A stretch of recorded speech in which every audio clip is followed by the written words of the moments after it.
அஸ்ஸலாமு அலைக்கும். இன்றைக்கி வந்து பக்ரீத் திருநாள் நல்வாழ்த்துக்கள் உங்கள் அனைவருக்கும். இன்றைக்கி வந்து சென்னையில் இருக்கக்கூடிய மிகப்பெரிய பள்ளிவாசலான பெரிய மசூதியிலேருந்து பேசிகிட்ருக்கேன். பக்ரீத்னா அவங்க எல்லாருக்கும் தெரிஞ்சிருக்கும். இப்ராஹிம் அலைஹிஸ்ஸலாம் தன்னுடைய ஆசை மகனை, செல்லை மகனை இஸ்மாயில் அலைஹிஸ்ஸலாம் என்ற தன்னுடைய தூக்கத்தில் இறைவன் வந்து அசரில் வந்து அவருக்கு வந்து உன்னுடைய மகனை எனக்கு பலியிடணும்னு சொல்கிறாங்க. அந்த இறைவனுடைய கட்டளையை ஏற்று தன் மகனை பலியிட துணிந்த இந்த தியாக திருநாளை தான் இன்றைக்கி எல்லாம் நம்ம பக்ரீத்தாக கொண்டாடிட்டுருக்கோம். அன்றைக்கி அவருடைய மகனை வந்து இறைவன் வந்து காப்பாற்றி அவருக்கு பதில் ஒரு ஆடை பலியிட சொல்கிறாரு. அவருடைய தியாகத்தை போற்றும் வகையில் உலகம் முழுவதும் இன்றைக்கி பக்ரீத் திருநாளை நம்ம கொண்டாடிட்டுருக்கோம்.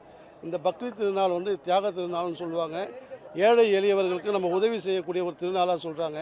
இந்த திருநாளில் இன்றைக்கி இருக்கக்கூடிய அனைத்து இஸ்லாமிய பெருமக்கள் மட்டுமன்றி அனைத்து சமுதாய மக்களும் உலகத்தில் இருக்கக்கூடிய எல்லாரும் இந்த பக்ரீத் திருநாளை புத்தாடை அணிந்து கொண்டாடிட்டு இருக்கோம்.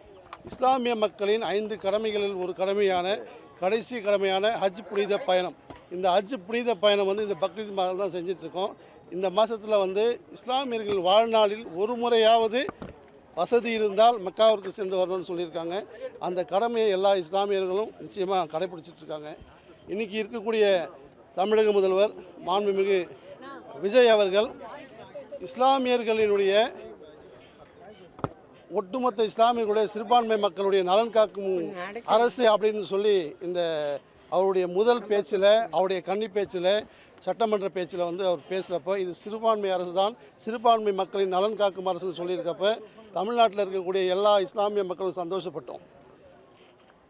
1954 அதாவது கண்ணியமிக்க காகிதம் இல்லத்து வந்து முஸ்லீம் லீக்ன்ற ஒரு கட்சியை ஆரம்பித்தார் இந்தியாவில். இந்த கட்சி இதுவரை தமிழகத்தில் அனைத்து கட்சியுடன் பயணப்பட்டிருக்கிறது. எல்லா கட்சிக்கும் வெற்றிக்கு துணையாக இருந்திருக்கிறது.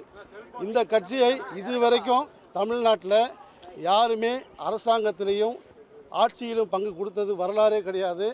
தமிழக அரசியல் வரலாற்றில் முதல் முறையாக முஸ்லீம் லீக் கட்சியை ஆட்சியில் பங்கு கொடுத்து இன்றைக்கி ஏஎம் ஷாஜகான்ற வந்து தமிழ்நாட்டில் சிறுபான்மை மினிஸ்டராக கொடுத்துருக்க தமிழக முதல்வர், தமிழக வெற்றி கழகத்தின் தலைவர் மாண்புமிகு விஜய் அவர்களுக்கு இஸ்லாமிய சமூகத்தின் சார்பாகவும் என் சார்பாகவும் மனமார்ந்த நன்றிகளை தெரிவித்துக் கொள்கிறேன். ஏன்னா கண்ணியமிக்க காகிதம் இல்லத்தினுடைய சமாதி இங்கே தான் இருக்குது.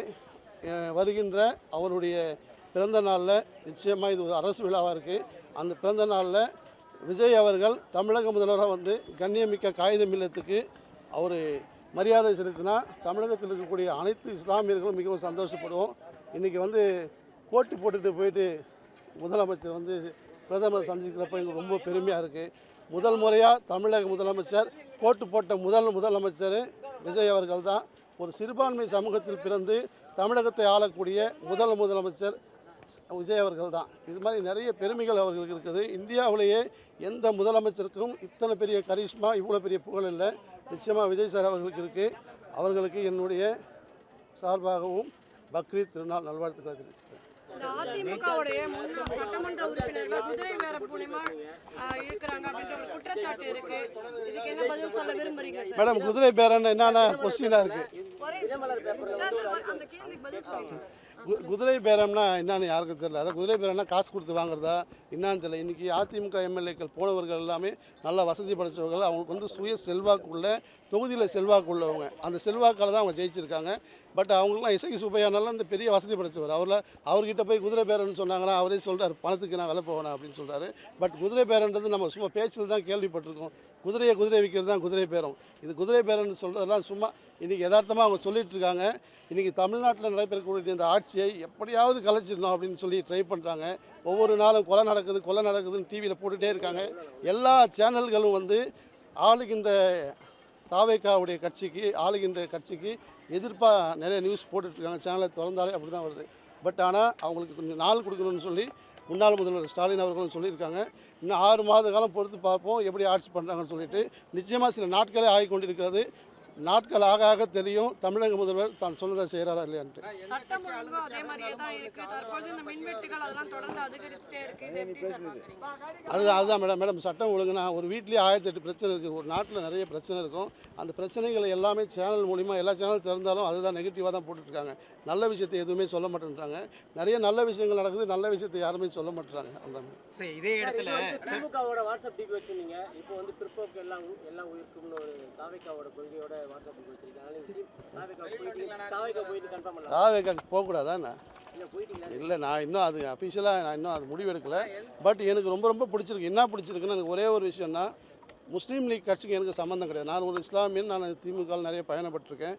ஒரு இஸ்லாமியனா ஒரு கண்ணியமிக்க காகிதம் இல்லத்து கட்சியில் ஒரு அமைச்சரை தேர்ந்தெடுத்து அவருக்கு பதவி கொடுத்தது வந்து எனக்கு ரொம்ப பிடிச்சிருக்கு. இதெல்லாம் யாருமே கொடுத்தது கிடையாது. அதனால் எனக்கு தமிழக முதல்வர் மீதும் தாவேக்கா மீதும் பெரிய ஈர்ப்பு ஏற்பட்டிருக்கு.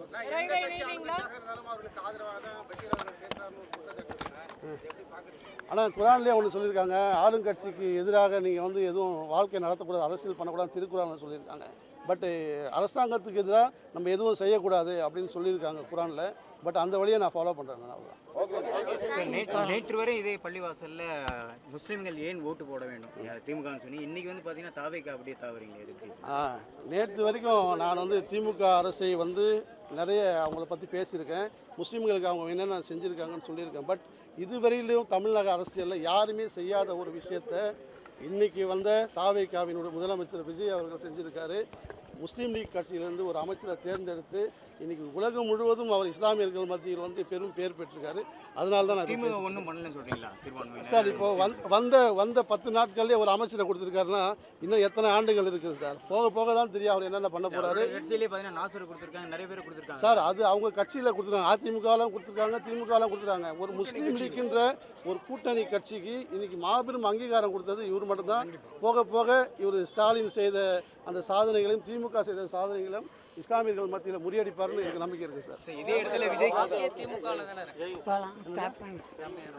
அதெல்லாம் போய் சார். அப்படி இருந்துச்சுன்னா ஏன் இஸ்லாமியர்கள் ஒட்டு மொத்தமாக போய் இன்றைக்கி விஜய்க்கு ஓட்டு போட்டிருப்பாங்க? இன்றைக்கி இஸ்லாமிய பெண்கள் மொத்தம் பேரும் புர்கா போட்டு போய் ஓட்டு போட்டுருக்காங்க. சரி, இதே இடத்துல விஜய்க்கு முதல்வர் விஜய்க்கு என்ன கோரிக்கை விடுறீங்க சார்? என்ன பண்ணணும் சார்? நான் ஒரே ஒரு விஷயம் சொல்கிறேன் சார். என்னுடைய பிரதர் வந்து தாவேக்கால இருக்கார். அவர் கொடி கட்டின காரில் நான் ஒரு நாள் பயணித்தேன்.